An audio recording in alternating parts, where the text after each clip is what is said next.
بسم اللہ الرحمن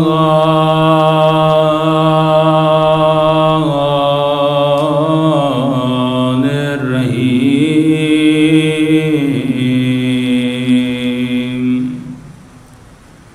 الحمد للہ رب العالمین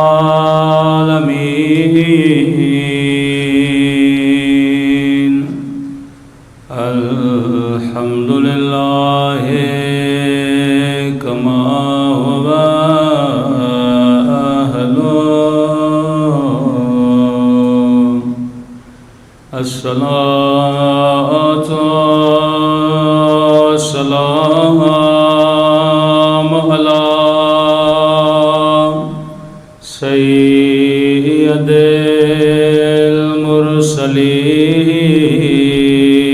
المرسلين وخاتم النبيين أبي القاسم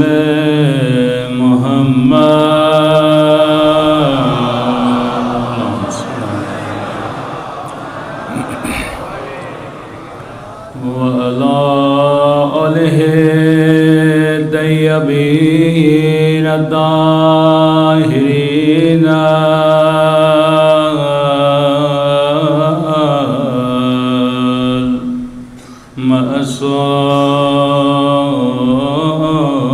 المعصومين. سب مل کے اپنے مولا کے ظہور کی دعا. اللہم کل ولیک حجت ابن الحسن صلواتک علیہ وعلی آبائه فی هذه الساعة وفي كل وليا وحافظا وقائدا وناصرا ودليلا وعينا حتى تسكنه أرضك طوعا وتمتعه فيها طويلا برحمتك يا أرحم الراحمين. صلوات پڑھیں.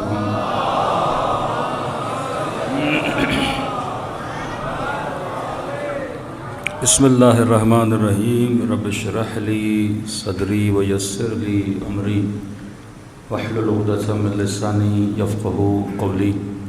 اما بعد فقد قال سبحانہ وتعالی فی محکم کتابہ بسم اللہ الرحمن الرحیم بقیۃ اللہ خیر لکم ان کنتم مؤمنین. صلوات پڑھیں محمد وعلی محمد.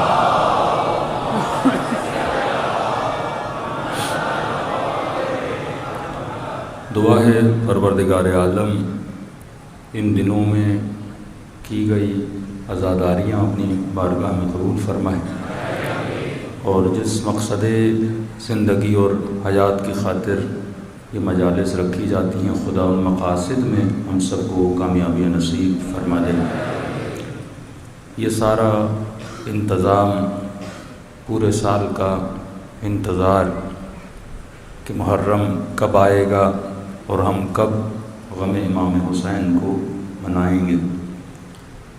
محرم کے 10 دن اپنے اختتام کے قریب ہیں، لیکن سوال یہ پیدا ہوتا ہے کہ ان 10 دنوں میں ہم نے کربلا کے سفرے سے کتنی غذا حاصل کی، کتنے لقمے ہم نے اٹھائے، کتنے لوگ ہم میں سے حور بنے، کتنوں کے وجود میں اخلاق امام حسین آیا، کتنوں کے وجود میں ادب حضرت عباس آیا، کتنی ماؤں بہنوں کے وجود میں اخلاق زینبی پیدا ہوا۔ اہل بیت چاہتے تھے کہ ہماری فکر کو بدلا جائے، فکر ویسی بنے جیسی علی بن ابی طالب کی تھی، کیونکہ انسان نام ہی انسان کی فکر کا ہے۔ فکر الہی ہو تو کام بھی الہی ہوتے ہیں، فکر شیطانی ہو تو کام بھی شیطانی ہوتے ہیں۔ کربلا میں دو فکریں تھیں، ایک فکر فکر حسین تھی، ایک فکر فکر یزید تھی۔ اب سوال یہ ہے کہ میں کس فکر کا حامل ہوں؟ حسین کو ماننا یہ الگ بحث ہے، حسین کی فکر کو ماننا یہ الگ بحث ہے۔ یزید پہ لعنت بھیجنا یہ ایک الگ بحث ہے، یزید کی فکر پہ لعنت بھیجنا یہ ایک الگ بحث ہے۔ تو یہاں جنگ جسموں کی جنگ نہیں ہے، جنگ آئیڈیالوجیز کی جنگ ہے۔ قومیں آئیڈیالوجی کی بیس پہ لڑتی ہیں، قومیں فکروں کی بنیاد پہ لڑتی ہیں۔ تو اگر میرے وجود میں فکر امام حسین آ جائے تو فرق نہیں میں کس زمانے میں پیدا ہوا۔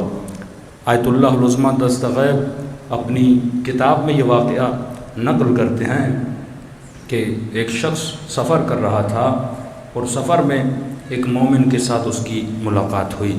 جب اس کے سر سے اس کا عمامہ گرا تو اس نے دیکھا اس کے سر پہ بہت گھاؤ ہے، کوئی زخم ہے۔ تو اس سے کہا کہ یہ زخم تجھے کہاں لگا؟ تو اس نے جواب دیا کہ یہ زخم مجھے جنگ صفین میں لگا۔ اب زمانہ آغا دستغیب کا، کہاں جنگ صفین، کہاں آج کا زمانہ۔ یہ بالکل ایسے ہے آج کسی مومن کے جسم پہ زخم ہو اور پوچھا جائے کہ بھائی آپ کے ہاتھ پہ گھاؤ کیسے لگا، آپ کے سر پہ زخم کیسے آیا، تو وہ یہ کہے مثلاً جنگ صفین میں زخم لگا یا میدان کربلا میں مجھے یہ زخم لگا۔ کہتے اس نے بڑا تعجب کیا، کیا مطلب آپ یہاں کہاں جنگ صفین؟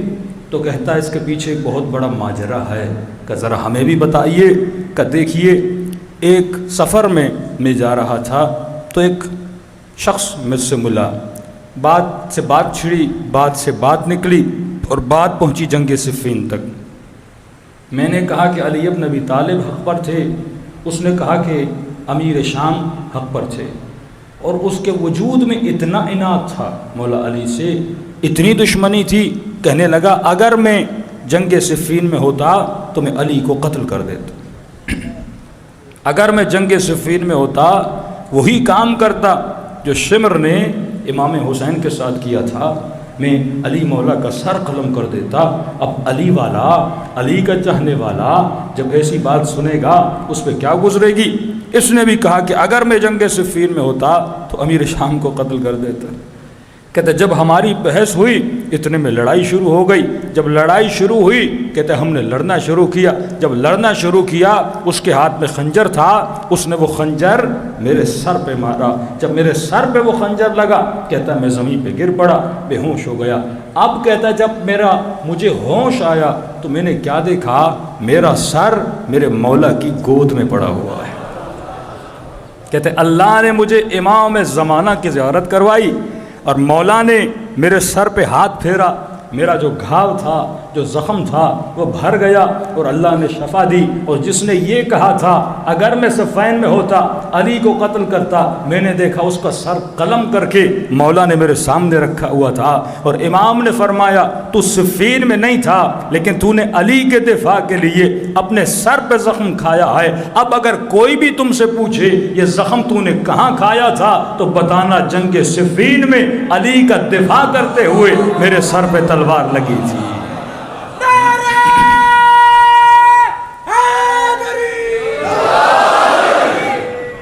ہم زمان کے قائل نہیں ہیں، یہ زمین و زمان جو آپ سنتے ہیں، یہ جو ٹائم کی فلسفی ہے وہ تو دنیا میں ہے، ورنہ روح کے لیے زمان معنی نہیں رکھتا۔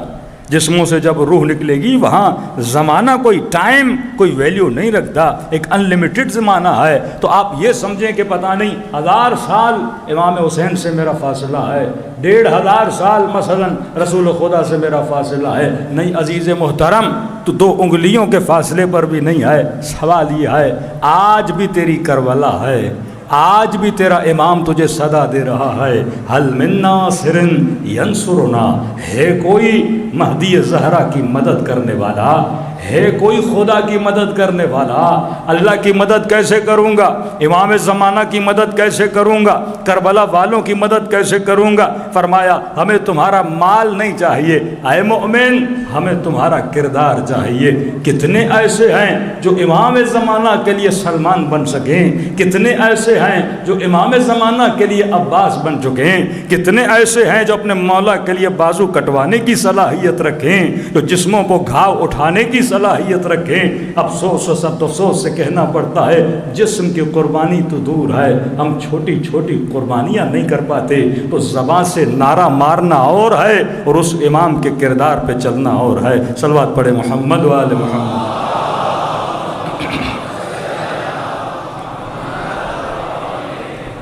کئی چیزوں کا تعلق انسان کی اپنی سائیکولوجی سے ہوتا ہے۔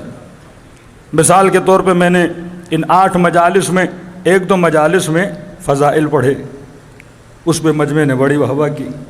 کبھی آپ سوچتے ہیں واہ واہ کیوں کرتے ہیں؟ ابھی میں خیبر پڑھنا شروع کر دوں پورا مجمع واہ واہ کرے گا۔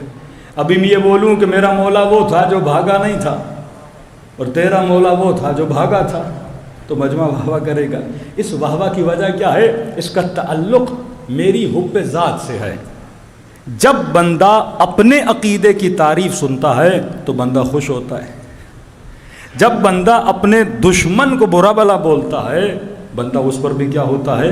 خوش ہوتا ہے۔ اب آپ کے کسی نے پیسے کھائے ہوں، آپ کا دشمن ہو، میں آپ کے سامنے اس کی برائی کروں گا، آپ کو کیا ہوگا؟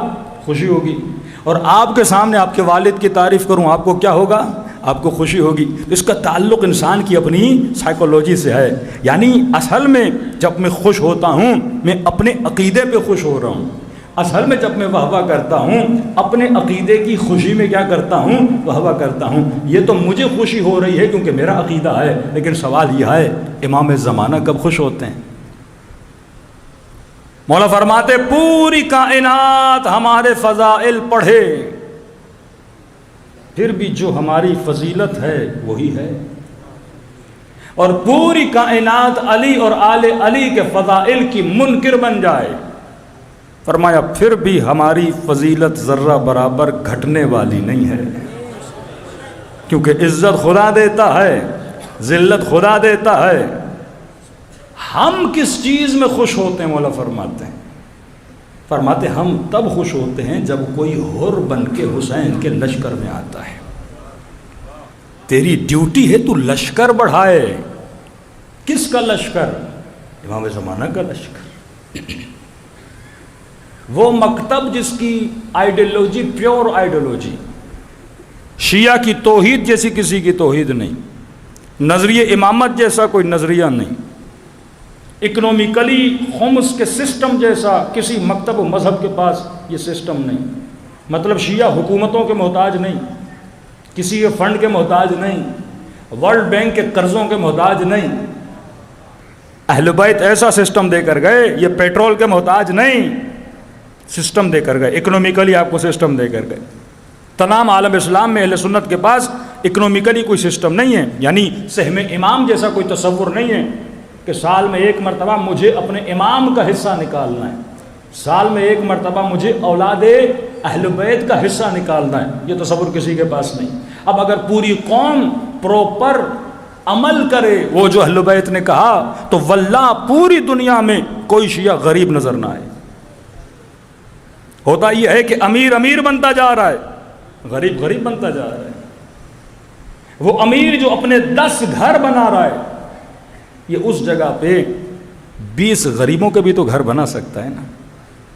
جو اپنی بیٹی کی شادی میں 40 لاکھ خرچ کر دیتا ہے، اس 40 لاکھ سے اس قوم کی 40 بیٹیوں کی شادی ہو سکتی ہے نا۔ مطلب ابھی تک فکر حسین میرے وجود میں نہیں آئی، جس قوم کو اس کی اکنامک کو مضبوط کرنے کے لیے امام زمانہ اتنا مضبوط سسٹم دے کر گئے، اور اس قوم میں کوئی سید غریب ہو، کوئی بیوہ سید زادی ہو جسے گھر چلانے کے لیے پیسے نہ ہوں. اور یاد رکھنا، مولا فرماتے جب قوموں میں غربت آتی ہے تو اس قوم کے بچے چور بنتے ہیں. جب قوموں میں غربت آتی ہے اس قوم میں قتل و غارت بڑھتا ہے. جب قوموں میں غربت آتی ہے اس معاشرے میں زنا بڑھ جاتا ہے. یہ نہیں سمجھو کہ ایک چیز کا سبب ہے، وہ کئی چیزوں کو جنم دے دیتی ہے. کیونکہ ہر بندہ بھوک کو برداشت نہیں کر سکتا، ہر بندہ غربت کو برداشت نہیں کر سکتا. غربت جیسا شدید انسان کے لیے سخت ہے، اور جس میں انسان کئی بلاؤں میں مبتلا ہو جاتا ہے.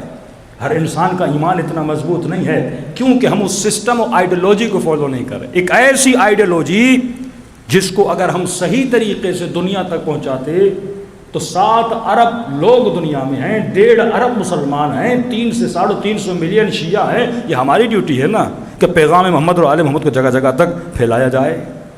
لیکن میں کیسے پھیلاؤں؟ میں نے خود اس آئیڈیالوجی کو ڈیپلی اسٹڈی نہیں کیا کہ مکتب اہل بیت انسان سازی کا مکتب ہے، امر بالمعروف کا مکتب ہے. اس کے برعکس ہمارے دشمن نے بڑی تیزی سے کام شروع کیا. پہلے وہابی کتنے تھے، لیکن آج مسلمانوں کے بیچ میں مور دین 30 to 40% لوگ وہابی بن چکے ہیں. کیوں؟ کیونکہ بریلویوں کے پاس اکنومیکلی سسٹم نہیں تھا شیعوں کی طرح خمس کا. وہابیوں کے پاس اکنومک تھی کیونکہ سعودی عرب پیٹرول کے زور پہ چل رہا تھا. اس نے پیٹرول کو اپنی اکنومک کو اپنے مذہب کی ترویج کے لیے استعمال کیا، جس میں وہ کامیاب بھی رہے. اور اس کے علاوہ ہم نے مجلس امام حسین کو، عزاء امام حسین کو رسم بنا دیا. صرف وہ رسم جس میں علم نکالا جائے، تابوت نکالا جائے، جلوس نکالا جائے. یہ نہیں کہ میں جلوس نکال کیوں رہا ہوں، میں علم نکال کیوں رہا ہوں. یہ اہل بیت نے ہمیں کیوں بتایا کہ جلوس نکالو؟ یہ ٹریننگ دی جا رہی تھی. جہاں پر ظلم ہو تو جس طرح محرم کے دنوں میں مل جل کر باہر نکلتے ہو، اگر کوئی تمہارے اوپر ظلم کرے اسی طرح یونائٹڈ ہو کے کیا کرو، باہر نکلو. ہم 10 دن باہر نکلتے ہیں، لیکن خدا نہ خواستہ اس قوم کے 10 بچوں کو اٹھا لیا جائے، کسی شہر میں بم دھماکہ ہو، 50 لوگ ہمارے شہید ہو جائے، اتنے بڑے جلوس نکلتے ہیں اس ظلم کے خلاف. یہ ٹریننگ تھی کہ بچپن سے بچہ 7 سال کا ہے، 6 سال کا ہے، اسے ٹریننگ دو نام حسین کے لیے، مقصد حسین کے لیے وہ گھر سے نکلے. دوسرا دشمن اس وقت 10 ملین تبلیغی جماعت کے لوگ ہیں، 10 ملین جو پوری دنیا میں جاتے ہیں تبلیغ کرتے ہیں. ایک اچھی چیز ہے، اس کو بیان بھی کرنا چاہیے. ان کے پاس ماتم، جلوس، مجلس کا تصور نہیں ہے، حالانکہ ہر سال ملین لوگ اس پر شہزا پر آتے ہیں. لیکن سوال یہ جب ایک خطیب دیکھ رہا ہے کہ بھائی 10,000 لوگ مجھے سننے آئے ہیں، آپ 10,000 لوگوں کو دے کیا رہے ہو؟ آپ کون سی فکر دے رہے ہو؟ کون سی آئیڈیالوجی دے رہے ہو؟ یہ اپنی قوم کے لیے کیا کریں؟ کوئی فکر نہیں ہے. 10,000 لوگ آتے ہیں، مزہ لے کے واپس چلے جاتے ہیں. دوسرا، ہمارے ہاں تبلیغ کون کرتا ہے؟ تبلیغ کی ذمہ داری صرف مولانا کی ہے، عوام کی تھوڑی ہے. میں ساؤتھ افریقہ جا رہا تھا، پاکستان کے بزنس کمیونٹی، کوئی ڈاکٹر، کوئی انجینئر، جب جہاز میں ملے میں نے کہا آپ کہاں جا رہے ہیں؟ میں ڈاکٹر ہوں. کہاں جا رہے ہیں؟ کہ ہم سال کا 1 مہینہ تبلیغ کے لیے نکالتے ہیں. ڈاکٹر بندہ، انجینئر بندہ جس کا کراچی کے صدر میں بہت بڑا بزنس، بہت بڑی دکان ہے، کہ سال میں 1 مہینہ اللہ کے لیے وقت کرتے ہیں، ہم تبلیغ کرتے ہیں. میں نے کہا کس نے آپ کو بھیجا؟ کہ ان کی ذمہ داری ہے. کسی کو ملیشیا بھیجا جاتا ہے، کسی کو ساؤتھ افریقہ بھیجا جاتا ہے. پاکستان کے مختلف علاقوں میں ایک تکیہ لیتے ہیں، سوتے کہاں ہیں؟ مسجد میں سو جاتے ہیں، گھر گھر جاتے ہیں تبلیغ کرتے ہیں. انگلینڈ میں ہمارے استاد بتاتے ہیں ایک بندہ جسے انگلش نہیں آتی، پاکستان سے ویزا لے کر UK میں تبلیغ کے لیے آیا. بھائی آپ کو انگلش نہیں آتی، آپ کیسے تبلیغ کرو گے؟ آپ مولوی نہیں، کیسے تبلیغ کرو گے؟ کہا نہیں، میرے پاس لندن میں 2000 مسلمانوں کے گھر کی ایڈریس ہے. کہتا میرا کام ہے گھر گھر جاؤں، پرچہ دے کر آ جاؤں. مثلا سنڈے نائٹ کو تبلیغ دین کا ایک پیغام ہے. ہمارے مولانا آئیں گے تقریر کریں گے کہ میں نے 2000 گھروں کو دعوت دی. چلو 2000 نہیں 2000 میں سے 200 تو آئیں گے.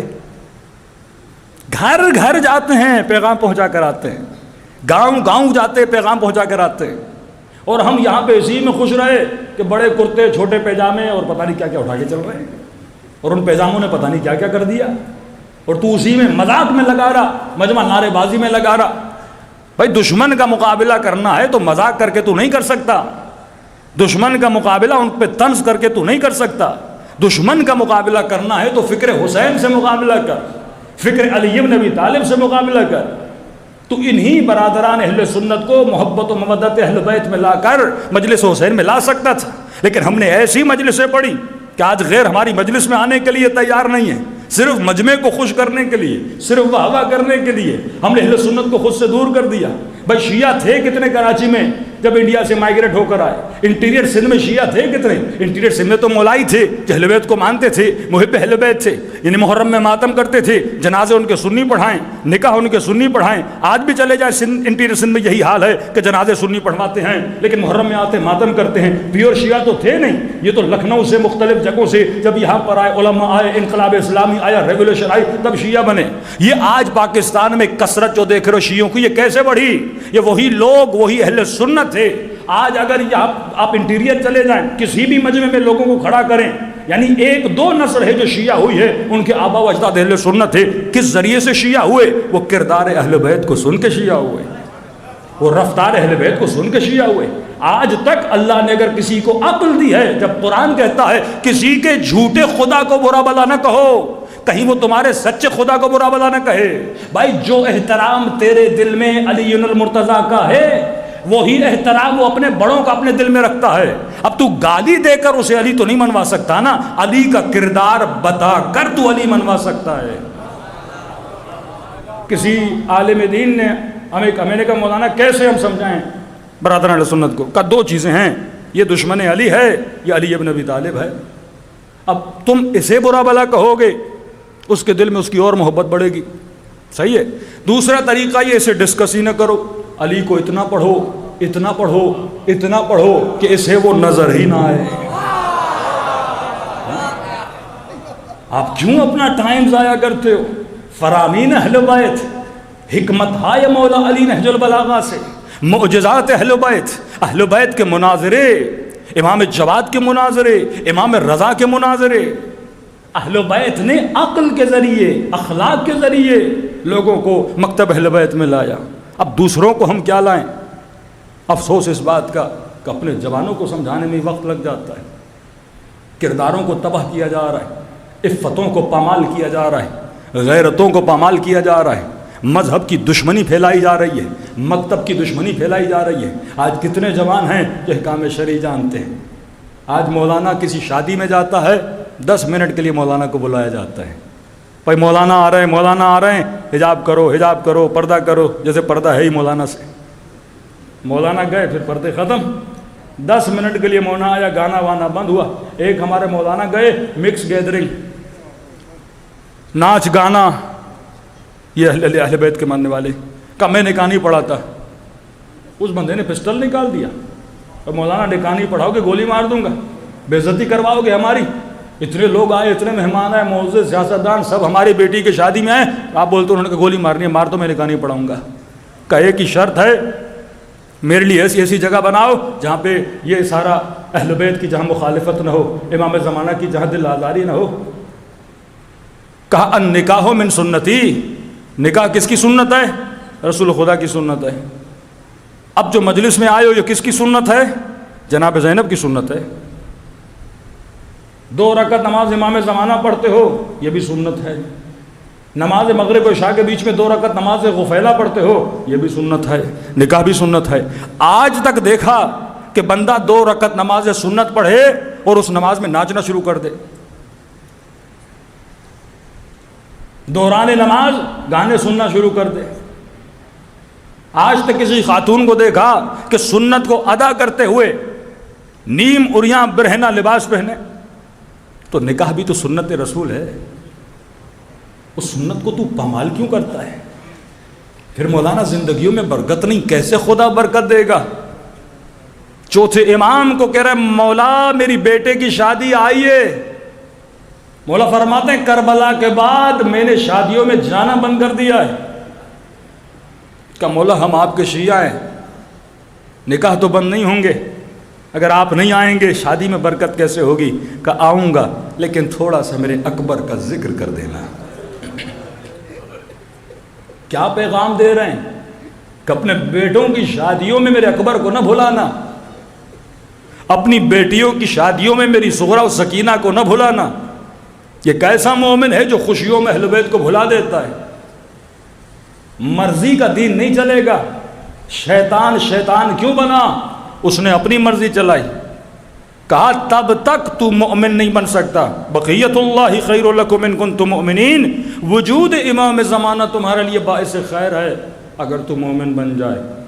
امام نے کہا ایمان تب تک کمپلیٹ نہیں ہو سکتا جب تک صفت تکبر اپنے وجود سے نہ نکالو.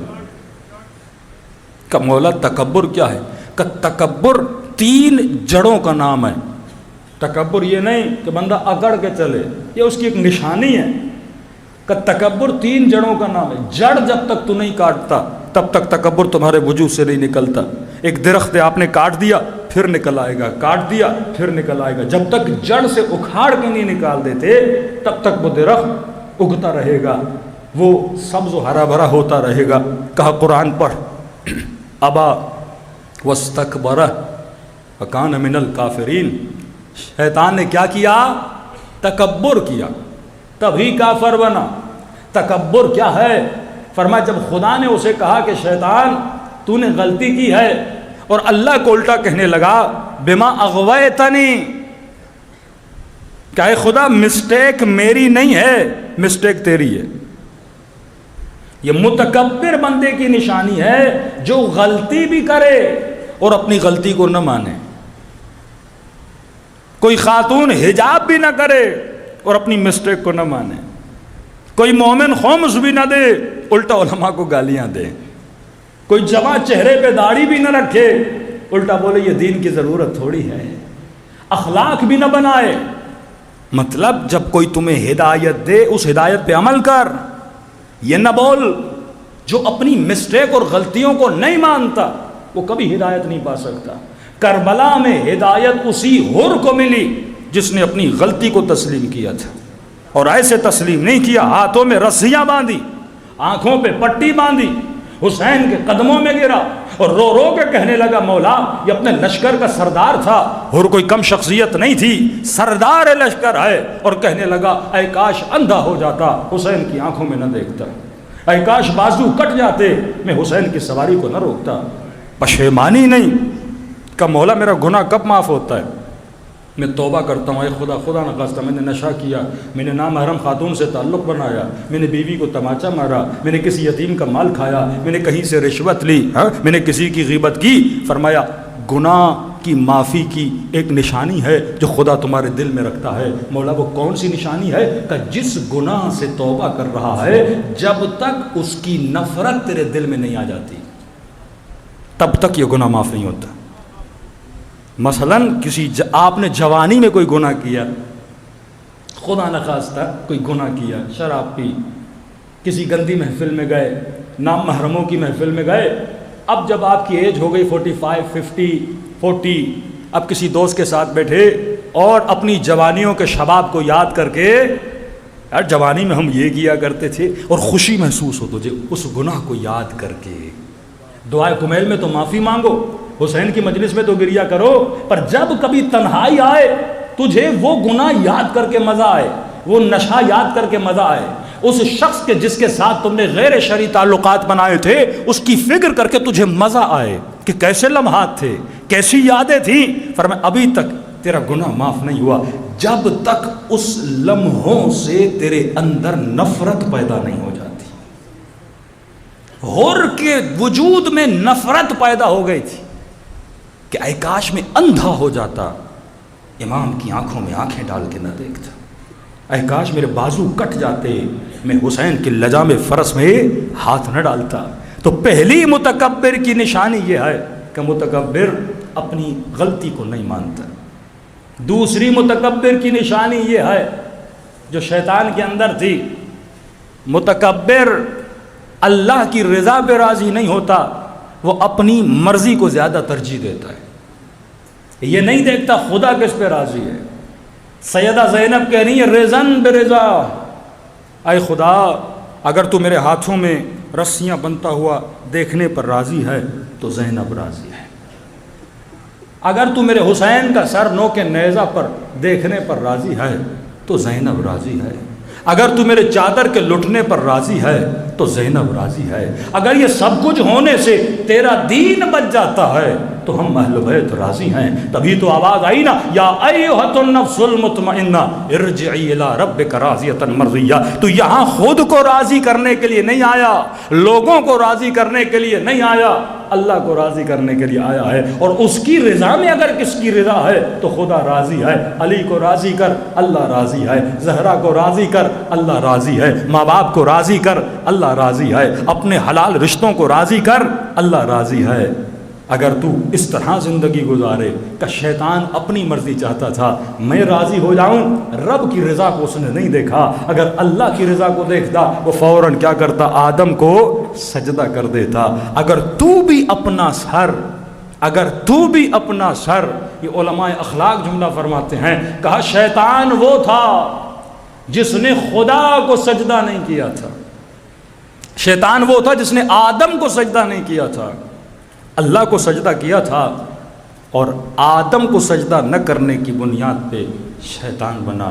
اب تصور کرو ہم میں سے بعض وہ ہیں جو اللہ کو سجدہ نہیں کرتے. آدم کو سجدہ نہ کرنے کی سزا ہے، اللہ کو سجدہ نہ کرنے کی سزا کتنی بڑی ہے. تیسری عادت جو تکبر انسان کو متکبر بناتی، معصوم فرماتے 3 جڑیں. پہلی جڑ انسان اپنی مسٹیک کو نہ مانے. کئی نوجوان کو پوچھتے ہیں نا بھائی آپ کام کیا کر رہے ہو؟ تو کہتے ہیں مولانا جاب نہیں ہے، نوکری نہیں ہے، کام نہیں ہے. اچھا بھائی آپ گئے؟ ہاں ہم تو بہت گئے لیکن کوئی نوکری دیتا نہیں ہے. اچھا آپ فیل کیوں ہوئے میٹرک میں، انٹر میں، اپنے ایگزام میں؟ مولانا بس آج کل ٹیچرز تو ایسے ہیں، سفارش پہ چلتے ہیں، پیسہ لیتے ہیں، یہ کرتے ہیں وہ کرتے ہیں. مطلب کوئی بھی غلطی اپنے اوپر ڈالنے کے لیے تیار نہیں ہے. ساری مسٹیک کہتا ہے ٹیچر کی ہے، ماں باپ کی ہے، معاشرے کی ہے، یہاں یہ کرپشن ہے، یہاں وہ ہے. تم نے کیا کیا؟ جب تو اپنی خامیوں کو تلاش نہیں کرے گا، جب زندگی میں جگہ جگہ جہاں تو گرے گا بار بار یہ بولے گا کہ پتھر کی وجہ سے گرا، لوگوں کی وجہ سے گرا. جس دن تو یہ تسلیم کر لے کہ تو آج جہاں پر ہے اپنی غلطیوں کی وجہ سے ہے، آج جو تیرا حال ہے وہ تیری اپنی غلطیوں کی وجہ سے ہے، آج تیری زندگی میں جو مسائل ہیں وہ تیرے اپنے وجہ سے ہیں، اللہ کی وجہ سے نہیں ہے. کیونکہ خدا خیر محض ہے، وہ خیر کے علاوہ بندوں کو کچھ نہیں دیتا. اللہ شر نہیں دیتا. جتنا بھی شر تیری زندگی میں ہے وہ تیرے اپنے اعمال کی وجہ سے ہے. صلوات پڑھے محمد و آل محمد.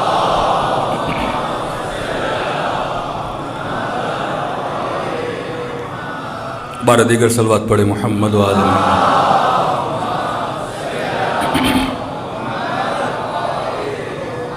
تیسری صفت جو شیطان کے اندر تھی وہ صفت حسد تھی.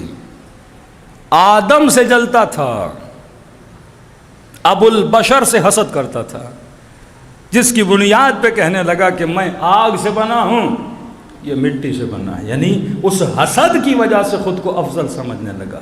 کہ کبھی بھی خود کو افضل نہ سمجھنا. انسان غصے میں کیوں آتا ہے؟ کب سمجھتا ہے کہ میری توہین ہو گئی؟ جب خود کو اگلے سے بہتر سمجھتا ہے. میں گیا اور جناب نے مجھے سلام نہیں کیا، بیٹی کی شادی کروا دی، مجھے دعوت نہیں دی، پورے محلے کو دی. آپ پتہ نہیں آسمان سے نازل ہوئے ہیں. آپ کو نہ دینے سے آپ کی شخصیت خراب ہو جاتی ہے. کوئی سلام نہ کرے بندہ ناراض ہو جاتا ہے، کوئی ہاتھ رہ دے بندہ ناراض ہو جاتا ہے. کہ جب تو خود کو کچھ سمجھتا ہے تب یہ تیرا اخلاق جنم لیتا ہے. لیکن اہل بیت نے تو ان چیزوں کو برا نہیں مانا. مالک اشتر کس کا صحابی ہے؟ علی کا صحابی ہے. ایک جوان بازار میں آتا ہے اور چلتے چلتے اس کا کاندھا مالک کے کاندھے سے ٹکراتا ہے اور اتنی زور سے ٹکراتا ہے مالک زمین پہ گر جاتے ہیں. اور قصور بھی اس کا تھا، اوپر سے مالک کو کہتا ہے اندھے تو نہیں ہو. بوڑھے تھے مالک، جوانی کا غرور، شباب کا غرور. یہ لڑائیاں جھگڑے کیوں ہوتے ہیں؟ اسی غرور کی وجہ سے۔ اس نے مجھے 4 ہارن کیوں دیے، اس نے میری گاڑی کو کراس کیوں کیا، اس کی کیسے ضرورت، اس نے یہ کیا۔ یہ سارے تکبرات جو ہمارے وجود میں آتے ہیں، تکبر، جیلسی، خود کو بہتر سمجھنا، اپنے وجود کو اعلیٰ تر سمجھنا، اگلے کو ابتر سمجھنا، یہ انسان کو تباہ و برباد کر دیتا ہے۔ کہتے مالک زمین پہ گر گیا، مالک نے کچھ نہیں کہا، اٹھے اور آگے بڑھے۔ مالک کون؟ علی کے لشکر کا سپہ سالار۔ یہ نہیں کہ مالک ریٹائر ہو چکے تھے، آن ڈیوٹی افسر ہے مالک اشتر۔ آج کے جوان کسی فوجی جرنل کو کاندھا مارے اور وہ زمین پہ گرے اور آگے بڑھے اور کوئی بولے تجھے پتا ہے تو نے کس کو گرایا تھا؟ اور جب پتا چلے بھئی فوج کا جرنل تھا، سادہ لباس میں تھا، بندہ پہچان نہیں سکا، اب اس پہ کیا گزرے گی؟ فوراً کہے گا یہ تو اٹھوا لیں گے مجھے۔ جب یہ جوان آگے بڑھا، اسے پتا چلا یہ علی کے لشکر کا سپہ سالار ہے۔ کون؟ مالک اشتر۔ ٹانگیں کانپنے لگی، کبھی مالک آئے گا لے کر جائے گا، میری تو شامت آ گئی۔ یہ سمجھ رہا تھا کہ علی کے لشکر کے افسر بھی ویسے ہی ہیں جیسے امیر شام کے ہوتے ہیں۔ یہ آئینہ ہیں جو علی کی ذات کی نشانیوں کو اپنے وجود سے ظاہر کرتے ہیں۔ سورج اپنی تابش زمین پہ ڈالتا ہے، آئینے پہ لگتا ہے، واپس انعکاس کر کے وہ روشنی واپس آتی ہے۔ نور امام زمانہ تیرے وجود سے ٹکرا کر اہل زمین پہ لگنا چاہیے تاکہ دنیا کو پتا چلے یہ اخلاق علی میں ملبوس ہے۔ جوان کو جیسے پتا چلا فوراً مالک اشتر کے پیچھے پیچھے گیا۔ کیا دیکھا؟ مالک مسجد میں گئے، یہ بھی مسجد میں گیا۔ دیکھا مالک نے اللہ اکبر کر کے نماز پڑھنا شروع کی۔ دیکھا وقت نماز نہیں ہے، مالک نماز پڑھ رہے ہیں۔ اس نے کہا اور اچھا، مسجد ہے، اللہ کا گھر ہے، حالت نماز میں ہے، معافی مانگ لوں گا، معافی قبول ہو جائے گی۔ کہتا جیسے مالک کی نماز ختم ہوئی، میں نے کیا دیکھا؟ مالک سجدے میں گئے اور کہنے لگے پروردگارا، آج جس جوان نے مجھے دھکا دیا، مالک نے اس کی غلطی کو معاف کیا، تو مالک کی غلطیوں کو معاف کر دے۔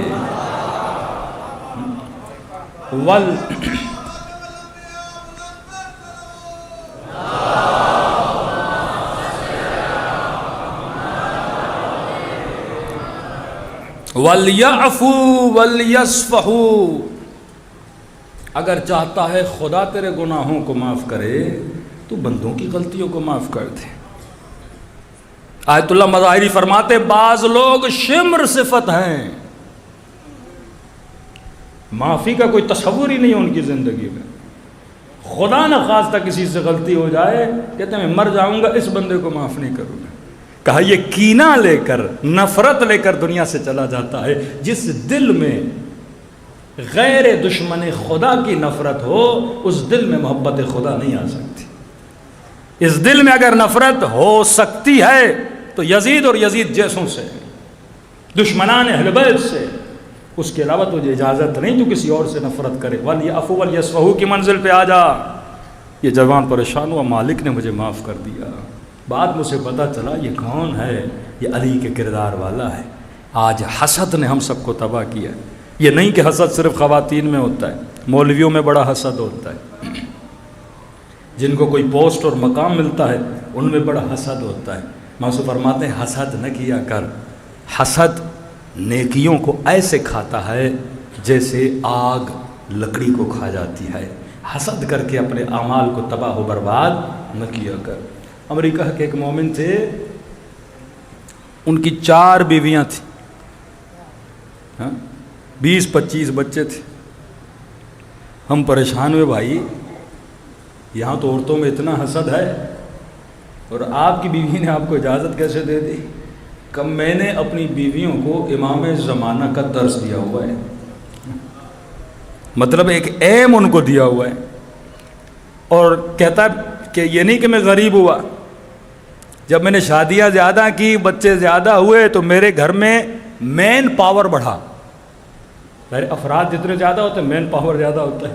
اب کہتے ہیں کسی بچے کو انجینئر بنایا، کسی کو کیا سکھایا، کسی کو کیا سکھایا، پھر میں نے ایک کمپنی بنائی، کسی اور کو ہائر کرنے کی ضرورت نہیں پڑی، میرے ہی بچے میری کمپنی میں کام کرتے ہیں، میں کروڑ پتی بن گیا۔ کہ کیا ختم کر دیا؟ حسد ختم کر دیا۔ اور ایک مومن کہنے لگا مولانا میری بیوی کو تھوڑا لیکچر دیں، میں دوسری شادی کرنا چاہتا ہوں۔ میں نے کہا بھائی مروانا تھوڑی ہے، دشمنی تھوڑی کروانی ہے۔ کہا مولانا ذرا درس دے دیجئے، ہم نے بڑا درس دیا، ان کی بیوی کو حسد بڑی بیماری ہے، اگر ان کا ایم اچھا ہے، عورتوں میں حسد نہ ہو اور مردوں میں عدالت ہو تو گھر بہار بن جاتا ہے۔ اس کی بیوی نے کہا مولانا امام زمانہ پہ بچے سب قربان ہیں، شوہر قربان نہیں کروں گی۔ اور آپ چلے جائیے زاہدان میں، ایران میں سب سے زیادہ پاپولیشن شیعوں کی۔ لاسٹ 2 ایئرز اگو انہوں نے ایک ریسرچ نکالی کہ زاہدان میں جو بلوچستان کا ایران کا حصہ ہے، وہاں ہر بندے نے 4 شادیاں کی ہوئی۔ زاہدان کا جو مفتی ہے اس کے 50 بچے ہیں، 50 بچے ہیں۔ تو میں نے کہا آپ کی بیویاں ریسرچ ان کو اجازت کیسے دیتی ہیں؟ کہ شیعوں کی دشمنی میں کہتی ہیں کرو، بچے اور پیدا کرو تاکہ دشمن اہل بیت اور بڑھے، تاکہ ہم ایران میں کس کا مقابلہ کر سکے؟ شیعوں کا مقابلہ کر سکے۔ چلو یہاں ہم 4 کی بات تو نہیں کرتے، بندے کے پاس ایک ہی بیوی، اس سے بھی بچے پیدا نہیں کرتا، یہ المیہ ہے کہ نہیں ہے؟ تو کیسے امام زمانہ کے سپاہی بنائے گا؟ چلو ایک آدمی غریب ہے بیچارہ، ڈرتا ہے مولانا اتنوں کو پالوں گا کیسے؟ لیکن جو امیر ہیں، جن کے پاس فیکٹریاں ہیں، اربوں روپیوں کی ملیت شیعہ ہیں، میں ان کے گھروں میں جاتا ہوں، ایک بچہ، بچے کم، کہتے ہیں کیا اچھے۔ یہ سوچ، یہ فکر کہاں سے آئی؟ اہل بیت کی فکر نہیں ہے۔ بندہ کم از کم علی والا ہے۔ اگر ہمارا ایم اور مقصد ہو نا کہ ہمیں نسل بڑھانی ہے، ایک ہی بیوی سے آدمی نسل بڑھائے، منیمم اس وقت ہر مومن کے پاس 4 بچے 5 بچے تو ہونے چاہیے نا، لیکن تربیت یافتہ بچے، ایک فکر والے بچے، فکر والی بچیاں جو مکتب اہل بیت کو بڑھائیں۔ صلوات پڑھے محمد و آل محمد۔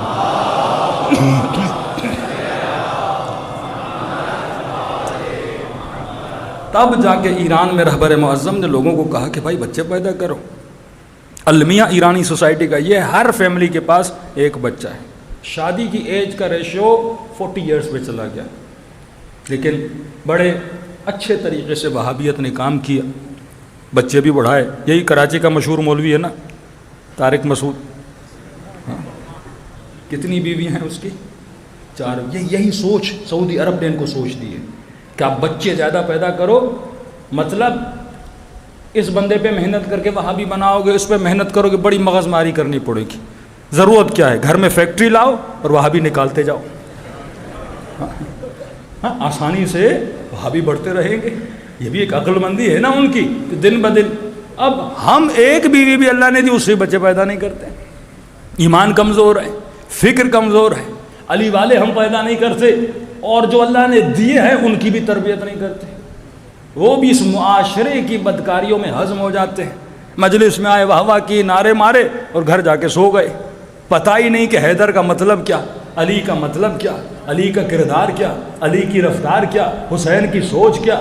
صرف لبیک یا حسین کہنے سے تجھے حسین نہیں ملتا، جب تک امام زمانہ کی آواز پہ کردار سے تو لبیک não کہتا۔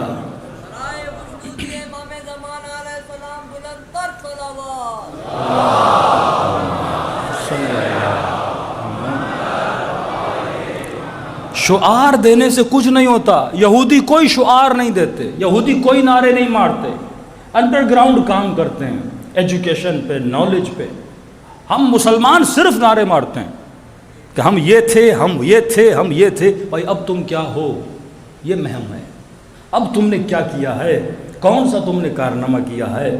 تو کئی ایسی افکار غلط ہمارے وجود میں آ گئی جس سے ہم مکتب کو بھی نقصان دے رہے ہیں، اور اتنی بڑی نعمت جو پروردگار عالم نے محمد اور آل محمد کی صورت میں ہمیں دی ہے، اتنا بڑا ایونٹ پروردگار عالم نے محرم کے نام سے آپ سب کو دیا ہے کہ محنت نہیں کرنی پڑتی۔ ایک سیاسی جلسہ کرنا ہو 10-10 کروڑ خرچ کرنے پڑتے ہیں، بسیں بھیجنی پڑتی ہیں، لوگوں کو جلسے میں بلانے کے لیے محنت کرنی پڑتی ہے، لیکن کتنا کرم ہے خدا کا، یہاں محرم کا چاند نظر آتا ہے، لوگ خود دوڑے دوڑے حسین کی مجلس میں آ جاتے ہیں۔ ایسی حرارت امام زمانہ تم سب کے قلوب میں پیدا کر دیتا ہے، تم سب یہاں دوڑے دوڑے آتے ہو۔ تو میرے عزیز، جب تک جذبہ ایثار، جب تک یہ صفات رذیلہ اپنے وجود سے نہیں نکالتے جب تک اپنی زندگی کا ایم نہیں بنا لیتے کہ میں کسی مقصد کے لیے پیدا کیا گیا ہوں۔ مولا حسین کی زندگی کا بھی مقصد ہے، 6 مہینے کے علی اصغر بھی بتا کے جا رہے ہیں میرے پیدا ہونے کا بھی مقصد ہے، سکینہ زندان شام میں بتا رہی ہے میرے وجود کا بھی مقصد ہے۔ تو کیسے ہو سکتا ہے تیرے وجود کا مقصد نہ ہو؟ یہ 60 سال کی زندگی ہے، یہ خواب ہے، گزر جائے گا، لیکن جب روح بدن سے نکلے گی اس وقت انسان سرخرو ہونا چاہیے کہ مولا حسین میں نے زندگی ایسی گزاری جیسے آپ مجھے بول کر گئے تھے۔ صلوات پڑھے محمد و آل محمد۔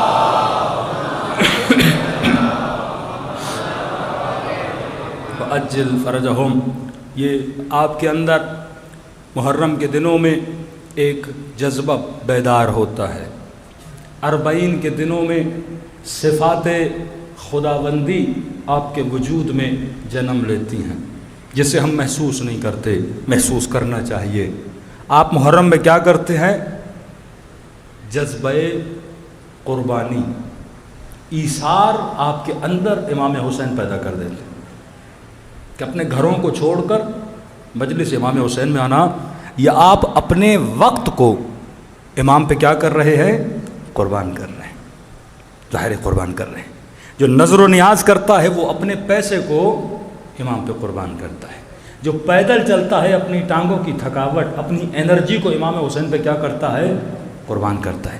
اور اگر یہ جذبہ اپنے عروج پہ نظر آتا ہے وہ 40 کے دنوں میں نظر آتا ہے۔ 40 نہیں ہے، امام زمانہ کے ظہور کی ایک جھلک ہے کہ وہاں رنگ، نسل، قوم ختم ہو جاتی ہے۔ یہ نہیں کہ یہ ایرانی، پاکستانی، عراقی، وہاں سب حسینی بن جاتے ہیں، سب کا ایک رنگ ہوتا ہے۔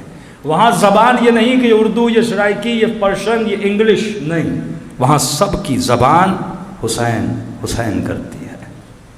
ایک ہی امام کے پیچھے، ایک ہی رنگ میں، ایک ہی جذبے کے ساتھ لوگ وہاں جاتے ہیں۔ دوسرا وہاں پہ ایثار پیدا ہوتا ہے۔ یہ وہاں کے ایک طالب علم بتا رہے تھے، کہہ رہے تھے میں نے دیکھا ایک مولا کا زائر آیا، 2 عراقی آپس میں لڑنے لگے، اس کو میں اپنے گھر لے جاؤں گا، اس نے کہا اس کو میں اپنے گھر لے جاؤں گا۔ تو کافی دیر تک ان کے اندر جھڑپ رہی، یہ کہہ رہا ہے مجھے دو، وہ زائر کو ادھر کھینچ رہا ہے، وہ زائر کو ادھر کھینچ رہا ہے۔ کہتا پتہ نہیں اگلے نے اس کو کیا بولا، وہ خاموش ہو گیا اور اس نے زائر کو چھوڑ دیا، یہ زائر کو لے کر چلا گیا۔ میں نے ایک عراقی سے پوچھا کہ اتنا لڑ رہے تھے کہ زائر میں اپنے گھر میں لے جاؤں گا، وہ کہتا ہے زائر میں اپنے گھر میں لے جاؤں گا، اور اتنی جلدی اس نے دے دیا کہ یہ لے جائے۔ کہا یہ جو زائر کو لے گیا اور جس نے چھوڑ دیا کہ یہ لے جائے، جس نے چھوڑا تھا اس کے بیٹے نے اس کے بیٹے کو قتل کیا تھا، اور ان کا کیس عدالت میں چل رہا ہے۔ اس نے بولا اگر تو حسین کے زائر کو مجھے دے میں بیٹے کا قتل معاف کر دوں گا۔ وہ خاموش ہو گیا، اس نے کہا چلے جاؤ۔ ایثار کا جذبہ، مطلب حسین کی محبت اتنی بڑھ جائے کہ انسان اپنا سب کچھ کیا کر دے؟ قربان کر دے۔ اب یہ طالب علم کہتا ہے میرے پاس چھوٹا سا کمرہ تھا مولانا جس میں میں سوتا تھا، چھوٹا سا کمرہ۔ اب مولا کے زائرین اتنے آئے، میں نے کہا چلو میں بھی ثواب اٹھا لوں۔ میں نے 6-7 زائر میرے کمرے میں آ کے سو گئے، چھوٹا سا کمرہ۔ کہتا میں بھی سو گیا، رات کے درمیان ایک زائر کی ٹانگ میرے سینے پہ آ گئی۔ اب نیند میں تھکے ہوئے بیچارے سفر کر کر کے کیا پتا، اب کہتا اس کے پاؤں میرے سینے پہ، اب ظاہر میلے پاؤں تھے، مٹی والے تھے، اب میں سو رہا تھا۔ میں نے کہا کوئی بات نہیں، حسین کا زائر ہے، ایک رات صبر کر لے، کیا ہوتا ہے۔ ایثار اگر آپ کے وجود میں ہو نا، قربانی کا جذبہ آپ کے وجود میں ہو نا، آپ ہر شے قربان کر دیتے ہو۔ پھر وہ زبان یہ نہیں کہتا آنکھوں کو شہوت پسند ہے، شکم کو حرام پسند ہے، کہتا نہیں جو حسین کو پسند ہے وہ مجھے پسند ہے۔ پھر اپنی مرضی ختم ہو جاتی ہے، پھر حلیے، پھر سیٹنگز، پھر سلیکشنز، ہر شے یہ دیکھتا ہے میرے آقا، عاشق کا عاشقی مزاج بن جاتا ہے۔ پھر وہ اسی رنگ میں آتا ہے جو اس کے معشوق کو پسند ہے۔ کہتا ہے پوری رات اس کی ٹانگ میرے سینے پہ پڑی رہی اور اس تکلیف میں نے پوری رات گزاری۔ صبح کہتا میں اپنے استاد کے درس میں گیا، حوزے میں درس اخلاق دیتے تھے، اور اس نے مجھے دیکھا، کہا یہ بتا کل تو نے کون سا عمل کیا تھا؟ کہا کیوں استاد؟ کہا بتا کون سا عمل کیا تھا؟ کہا بتائیے تو صحیح کیوں؟ کہا کل رات میں نے خواب دیکھا کہ قیامت کا دن ہے، میدان قیامت ہے، لوگوں کو لایا جا رہا ہے، میرے سارے شاگرد آ رہے تھے، ان شاگردوں میں اگر کسی کا چہرہ نورانی تھا اور چمک رہا تھا وہ تیرا چہرہ تھا۔ بتا تو نے ایسا کون سا کام کیا کہ قیامت کے دن خدا نے تیرے چہرے کو نورانی بنا دیا؟ کہتے قبلہ کچھ نہیں، حسین کے ظاہر کا پاؤں میرے سینے پہ پڑا ہوا تھا، میں نے اس رات یہ برداشت کیا۔ خدا مقام دیتا ہے تو ایثار کی وجہ سے۔ کل میں نے حضرت عباس کے ادب پہ آپ پہ گفتگو کی نا، عباس بنے ایثار کی وجہ سے، جذبہ قربانی کی وجہ سے۔ لشکر یزید والے کہتے ہیں کہ جب پانی لے کر غزباز چلے تھے، پہلے یہ رشتہ سمجھو مولا حسین کا اور حضرت عباس کا۔ جب جانے لگے تو امام حسین نے جملے کہے جو تمام شیعوں کو پتہ ہے کہ عباس تم میرے لشکر کے سپہ سالار ہو۔ حالانکہ امام حسین کو پتہ ہے سب شہید ہو چکے ہیں، بول رہے ہیں عباس تو میرے لشکر کا سپہ سالار ہے، اگر تو جائے گا میرا لشکر بکھر جائے گا۔ تو سوال تو بنتا ہے مولا جب لشکر نہ رہا تو بکھرے گا کیا؟ علماء فرماتے ہیں حسین کا اشارہ اصحاب کی طرف نہیں تھا، بچوں کی طرف نہیں تھا۔ حسین کو بھی پتا ہے بچے شہید ہو چکے ہیں، اصحاب جا چکے ہیں، ایک ہی عباس بچے ہیں۔ کہ حسین کہنا یہ چاہ رہے تھے عباس تو حسین کا لشکر ہے، اگر تو چلا گیا تو سب کچھ بکھر جائے گا۔ کہتے جس بھی لاشے پہ مولا حسین جاتے تھے، اکبر کا جنازہ اٹھانے گئے، قاسم کا جنازہ اٹھانے گئے، اون محمد کے جنازے پر گئے، اطمینان سے حسین جاتے تھے، کبھی مڑ کے نہیں دیکھتے تھے، کہ کیونکہ حسین کو اطمینان تھا پیچھے عباس موجود ہے، اطمینان کے ساتھ جاتے تھے کہ پیچھے ہے میرا کوئی بھائی، مطمئن ہے۔ کہ جب اجازت مانگنے آئے تو امام نے کہا ٹھیک ہے عباس اجازت دیتا ہوں، لیکن یہ ہے کہ دونوں ساتھ چلیں گے، میں دشمن کی توجہ کو ہٹاؤں گا، تم نخلوں کے بیچ سے جانا اور پانی بھرنا، لیکن عباس جب نخلستان کے اندر جاؤ گے میری نگاہ تجھ سے ہٹ جائے گی، تو ایک کام کر لینا، جب پانی بھرو تو بلند آواز سے تکبیر لگانا تاکہ میرا دل مطمئن ہو کہ عباس زندہ ہے۔ اتنی محبت کہ حسین عباس سے آنکھ نہیں ہٹاتے تھے۔ کہا جب پانی بھرا تو غازی عباس نے تکبیر ماری، اللہ اکبر، انا ابن، کبھی رجس پڑھتے تھے، انا ابن حیدر الکرار، انا ابن علی المرتضی۔ امام حسین سنتے تھے، کہتے ہیں مولا کا دل مطمئن تھا۔ کہتے جب پانی اٹھا کر چلے، بیچ راستے میں پھر بھی صدا کو بلند کیا، اللہ اکبر، یہ بتانے کے لیے کہ مولا حسین مطمئن رہیے عباس زندہ ہے۔ اور کہا تھا عباس جب خیموں میں پہنچ جاؤ تو پھر بھی تکبیر مارنا تاکہ میں مطمئن ہو جاؤں کہ میرا عباس زندہ ہے۔ کہتے ہیں تیسری تکبیر حسین کو سننے کو نہ ملی۔ یہ حسین کی بھائی سے محبت ہے۔ اب اطاعت عباس کتنی تھی؟ لشکر یزید والے کہتے ہیں کہ ہم نے عباس کا راستہ روکنے کے لیے تیروں کی بارش کرنا شروع کر دی۔ جب تیر برساتے تھے، اب ظاہر ہاتھ میں مشق تھا، جب دائیں طرف سے تیر آتے تھے تو عباس بائیں طرف کی مڑ جاتے تھے، تو ایک طرف تیروں سے چھلنی ہو جاتا تھا۔ پھر جب یہاں سے تیر برساتے تھے تو عباس سمت مخالف میں چلے جاتے تھے۔ ایک مرتبہ کسی ظالم نے وار کیا، ایک بازو قلم ہوا، کا مشق کو دوسرے ہاتھ میں پکڑ لیا، پھر مارا، دوسرا بازو قلم ہوا، کہتے اب یہ بازو تو تھا نہیں، کرے تو کیا کرے، مشکیزے کو اپنے دانتوں میں جکڑ لیا. لیکن رفتار وہی تھی جس رفتار میں وہ خیموں کی طرف جا رہے تھے. اب دشمن کہتا ہمیں سمجھ نہیں آیا. کسی نے کہا کہ آنکھ میں تیر مارو تاکہ راستہ نظر نہ آئے.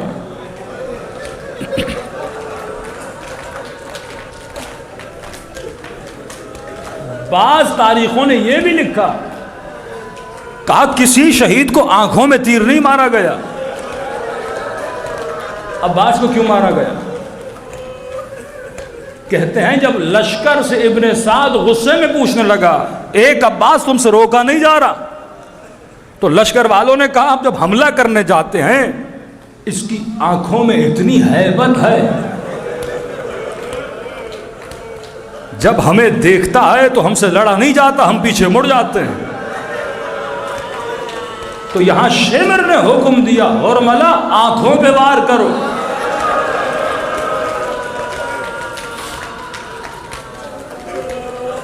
کہتے آنکھوں پر بھی تیر لگا، لیکن گھوڑے کو اشارہ کیا کہ مجھے خیموں کی طرف لے کر جا، کیونکہ خیموں میں سکینہ پیاسی ہے.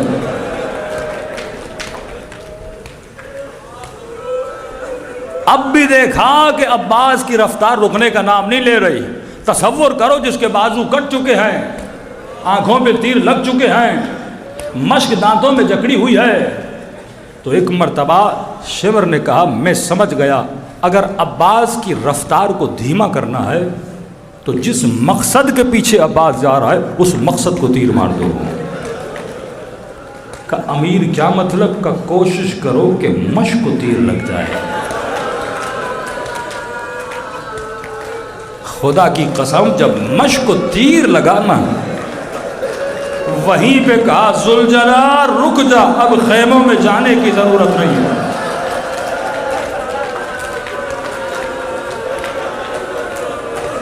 علماء فرماتے ہیں یہ مشق نہیں تھی عباس کے لیے، حکم امام زمانہ تھا. کیونکہ حسین نے کہا تھا عباس پانی لے کر آؤ، تو کہا کیونکہ میرے مولا نے کہا ہے میں رہوں نہ رہوں حکم امام باقی رہے.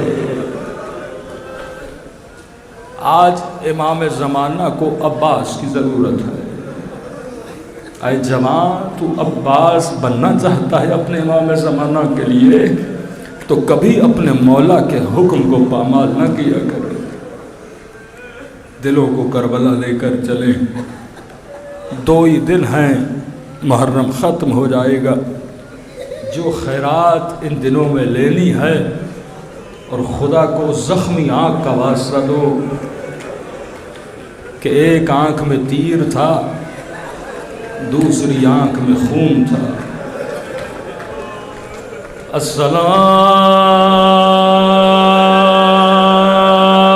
السلام علی الحسین وعلی علی ابن الحسین وعلی اولاد وعلی اصحاب. سب مل کے السلام علی الحسین وعلی علی ابن وعلی اولاد وعلی اصحاب. میرا سلام ہو زینب کی لٹی ہوئی چادر پہ.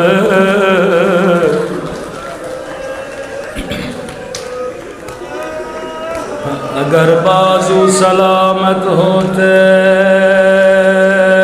کبھی چادر نہ لٹتے.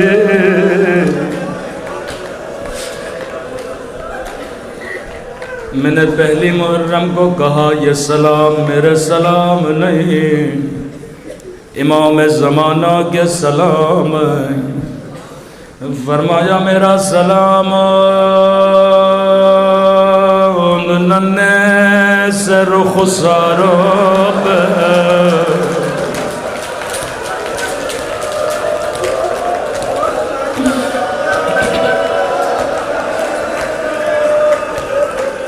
ہر ذاکر کے مصائب سنتے ہو، لیکن کبھی کبھی امام زمانہ کی زبان سے مولا کے سلام بھی سنا کرو.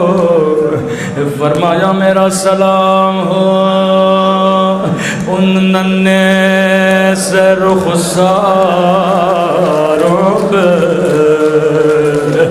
جن کا رنگ بدلتا رہا. یہ نہیں کا رنگ بدل گیا بلکہ بدلتا رہا. کبھی شمر کے تماچوں نے رنگ بدلا، کبھی ظالم کے تماچوں نے.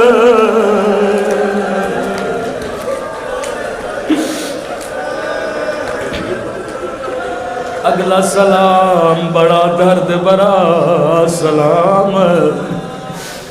فرمایا میرا سلام ہو ان خشک پھٹے ہوئے ہونٹوں پہ ہو جن پہ ظالم چھڑی مار رہا تھا. فرمایا مومن تو سن کے برداشت نہیں کرتا، لیکن میں نے اپنی آنکھوں سے دیکھا کبھی میری پھپھیوں کو تازیان مارے جا رہے،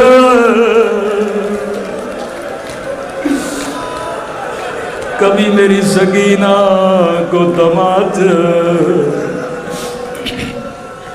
بڑی محبت کرتے اہل بیت حضرت عباس سے، کیونکہ عباس باب الحوائج ہیں. اب سنو گے بہن بھائی سے کتنا پیار کرتی تھی.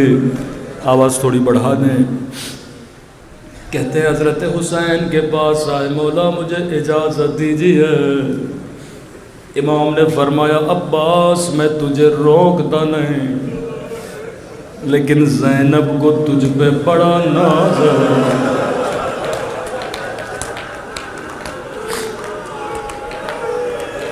نو ودا ہے، نو ودا.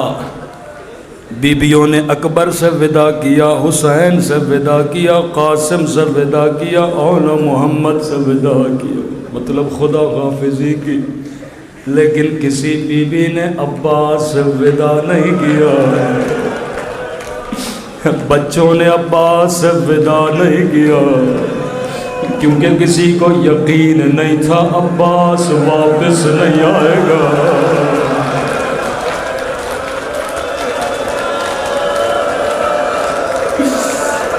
سکینہ نے سوچا بھی نہیں تھا جب علم زمین پہ گرا، رو کے کہنے لگی چچا قسم لے لے دوبارہ پانی نہیں مانگوں گے.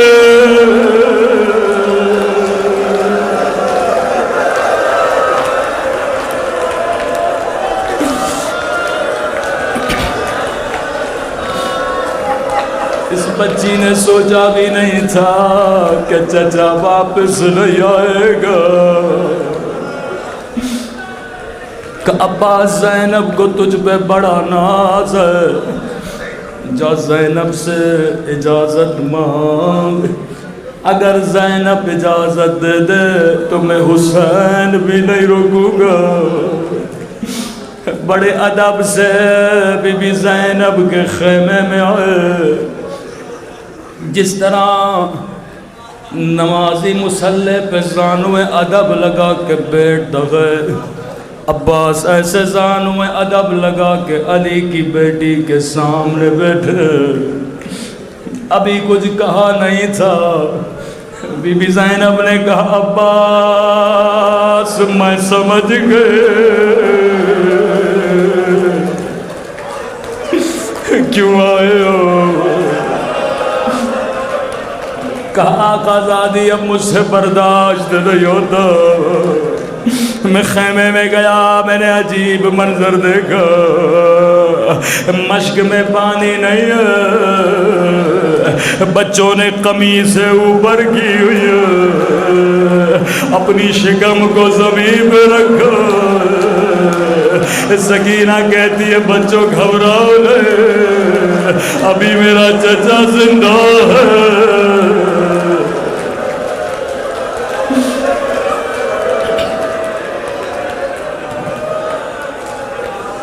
بی بی زینب نے کہا عباس میں تجھے روکتی نہیں، لیکن میری کچھ باتیں سنتا جا. جی میری آقا زادے. عباس شہر کوفہ تھا، بابا علی کی حکومت تھی. میرا قافلہ کوفے پہنچنے والا تھا. بابا نے فرمایا حسن رات ہونے دے، بازار بند ہونے دے. جب لوگ اپنے گھروں میں چلے جائے پھر میری بیٹی کو لانا. میں نہیں چاہتا زینب پہ کسی نامحرم کی نگاہ پڑے. میں قربان علی کی غیرت پہ. کہ عباس رات ہو گئی، بازاریں بند ہو گئی. بابا علی رات کے اندھیرے میں خود میرے استقبال کے لیے آئے. میں اونٹوں پہ اماریوں میں بیٹھی تھی. بابا نے اونٹ کی مہار کو تھاما، یہاں اونٹ کو کوفے میں داخل کیا. تھوڑی دیر کے لیے سواری کو روک لیا. آہستہ سے کہا زینب ذرا اماری کا پردہ ہٹانا. میں نے پردہ ہٹایا. کہا زینب یہ کوفے کا بازار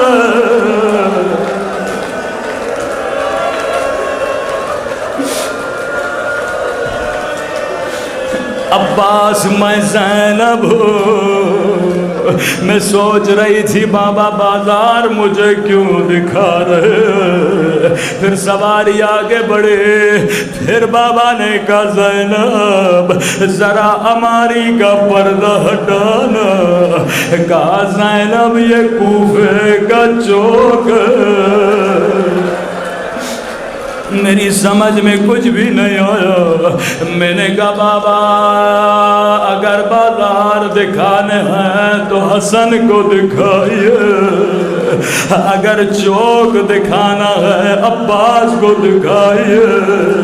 بابا کا بازاروں سے کیا اتنا کہنا تھا. بابا نے سواری کو بٹھایا. کبھی میرے سر کا بوسہ لینے لگے، کبھی میری کلائیوں کو چومنے لگے.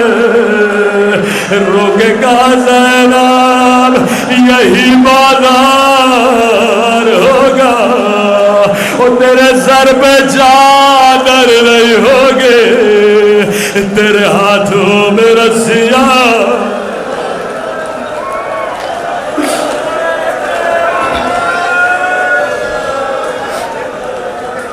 عباس میری سمجھ میں کچھ نہیں آیا.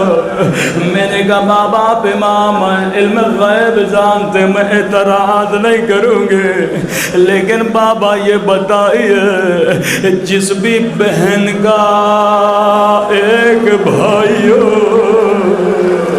اس کا بھی کوئی نام نہیں لیتا. وہ اللہ نے مجھے 18 بھائی دیے، اللہ نے مجھے عباس جیسا بھائی دیا. بابا نے کہا زینب حسن نہ رہیں گے، حسین نہ رہیں گے. بی بی زینب کہتی عباس کھڑے ہو جا. غازی کھڑے ہوئے، بہن نے دونوں باہیں عباس کے گلے میں ڈالے. سنو گے کیسے خدا حافظ کیا؟ کہا خدا حافظ عباس، اب میں زینب سمجھ گئی او میری چادر اترنے کا وقت قریب ہے، میرے ہاتھوں میں رسیاں بدلے کا وقت قریب ہے.